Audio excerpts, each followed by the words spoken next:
Subukan nyo din tong gumawa mga friends. Madali lang. Siguradong magugustuhan ito ng inyong mga kids.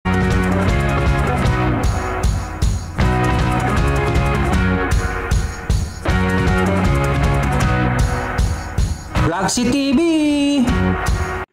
Hello mga friends! Bali, flex ko lang itong ginawa naming chocolate gelatin na may toppings.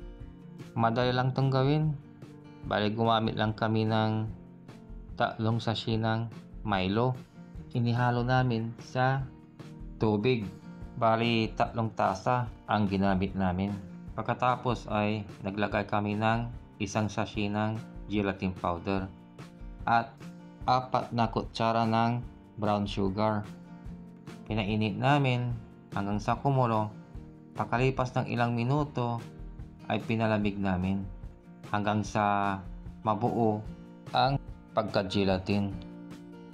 At ngang mapansin namin na okay na, ay saka na namin inilipat. Lagyan ng toppings. Ang ginamit namin pang toppings ay yung dinurog na Moby Crunchy chocolate flavored corn snap. Subukan nyo din tong gumawa mga friends. Madali lang. Siguradong magugustuhan ito ng inyong mga kids. So magpapalam na ako.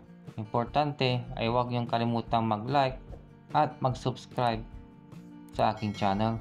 Okay? Paalam na. Happy eating!